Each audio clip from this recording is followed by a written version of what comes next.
Hello, welcome to My Life in Spain. My name's Mark, and this is just the follow-up video to the video I made yesterday talking just before Donald Trump came out and lied about holding talks with Iran.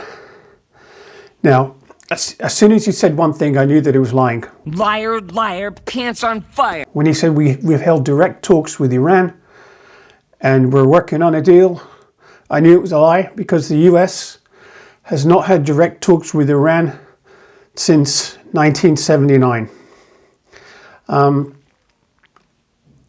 So Trump is obviously lying about this. Even if we go back to the last time they talked, it was in Oman, Muscat, and the Iranians were in one room, the Americans were in the other room, and the Turkish foreign minister went back and forth between the two. That's how they usually do it. There's never been direct talks since the Iranian Revolution. So Trump's lying. Liar, liar, pants on fire. That's all I can say about it.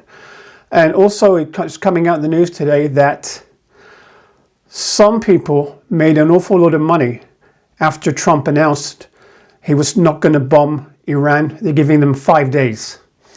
Now, you can read into that what you want. Did they have insider information and they knew? They bet that oil was going to go down.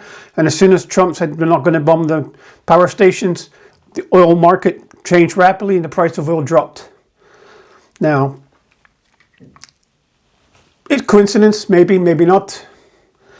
So now they've got until Friday, according to Trump. But mind you, they were in talks last time when Trump bombed them anyway. So what does it mean, really? There is a coincidence, though. If you go back to look at Venezuela, everybody knows Trump's influenced by the stock market. When they kidnapped Maduro from Venezuela, it happened on January 3rd, which was a Saturday. When we started bombing, when they started bombing Iran, it was also on the weekend. And is it a coincidence? Or does he like to do these things when the stock market's closed? Another point here is that on Friday, the USS Tripoli, the troop carrier carrying 2,200 Marines, will arrive in the region. And there's been talk coming out of the Pentagon of the 82nd Airborne Rapid Response Unit, which comprises of 3,000 men that can be deployed at anywhere in the world in 18 hours, are being put on notice, but that's not official yet. So will something happen this next weekend? We'll have to wait and see. I hope not. I hope Trump doesn't invade. I really hope so. I think that would be a massive mistake.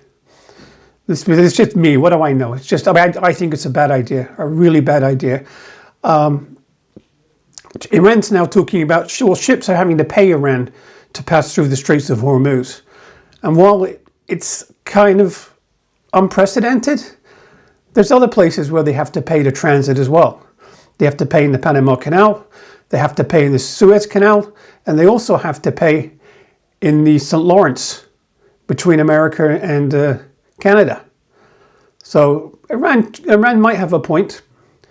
So all this has started now because Donald Trump believed Benjamin Netanyahu when he said that the Israelis were going to have a bomb within 2 weeks. I don't think that's true. I think, how can it be true if apparently Trump obliterated their nuclear capabilities last summer? So we'll see. I think more likely the situation would have been that Israel convinced Trump that China was going to supply Israel with hypersonic ballistic missiles that Israel had no chance of shooting down with its Iron Dome. So that might have been the reason. We'll never know the real reason, I'm sure.